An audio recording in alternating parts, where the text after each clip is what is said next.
Good morning guys! Nandito na yung aking unboxing. Mga school supplies ng mga bata guys. So guys, itong isang unboxing ko guys ay sponsor ni Ma'am Beauty. Shout out Ma'am Beauty! Nandito na yung unboxing na binigay kay Heidi.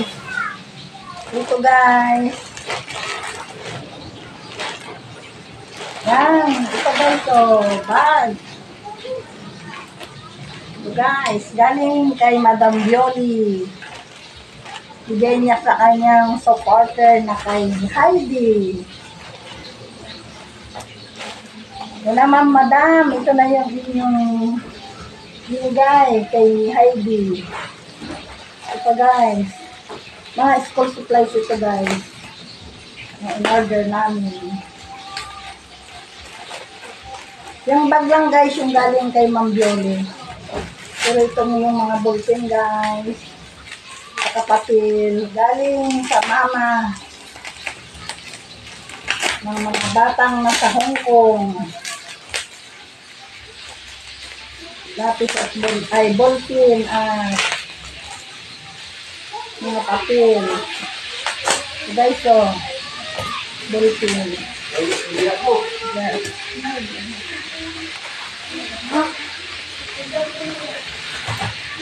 Ito guys.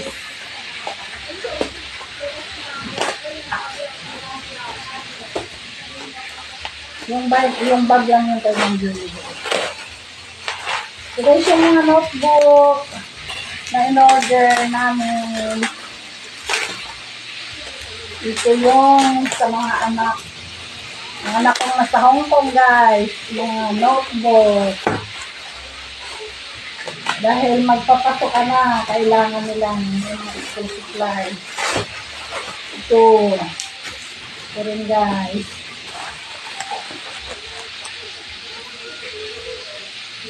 Ito naman guys.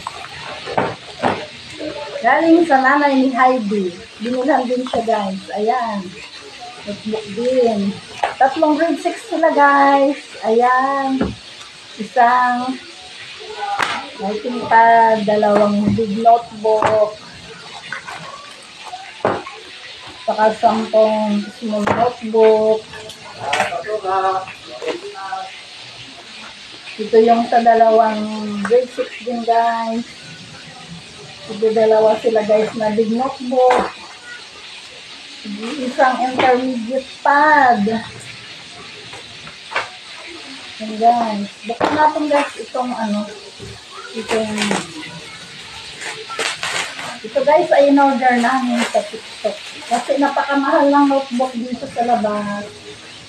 Bali, ang isang perasong notebook dito guys, nagpinili kami. 34 pesos. Sa TikTok guys, ito yung 10 notebook ay 160 lang. Napakalaking guys, napakalaki ng diferensya. 16 pesos ang isang pieces. Samantalang pag bumili ka guys dito sa labas sa mga school supplies, 34 ang isa, ganito. Hindi pa guys maganda, hindi pa siya tahit. 34. So guys, 2, 4, 6, 8, 10. Dahil 3 silang grade 6. Ito guys.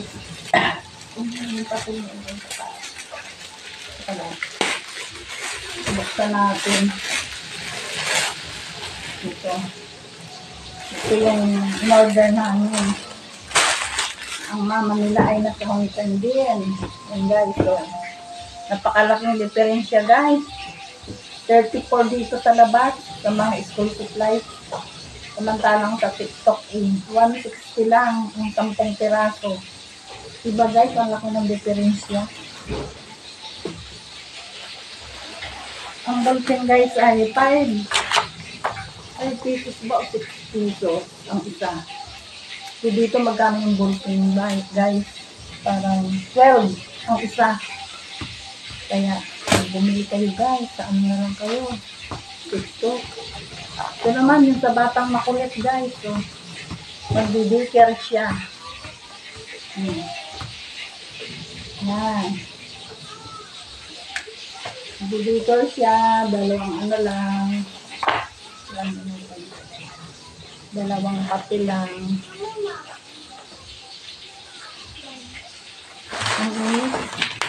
Napakalaking tipid namin, guys. Napakalaking tipid namin. Diba, guys? Itong kay Heidi, guys, so maganda. Mayroon pa siyang balot, guys. May balot pa siya. Ayan, guys. Ito lang, guys. Salamat, Madam Yoli. Oh, ito na yung bag ni Heidi. Pasalamat ka, Heidi. Pasalamat ka kay Madam Yoli. Pasalamat ka. Sa binigay niyang bag. Pasalamat. Thank you, Tita Yuli. Nandito na po yung bag ko. Dito na po bag ko. Yan, yan, guys. Bye-bye na, guys. Bye-bye na. Bye-bye na. Salamat, Madam. Mega love shout out sa lahat ng Team Zombie dyan. Shout out, shout out. Shout out, Sir Meryl. At sa lahat ng Team Zombie. Bye-bye.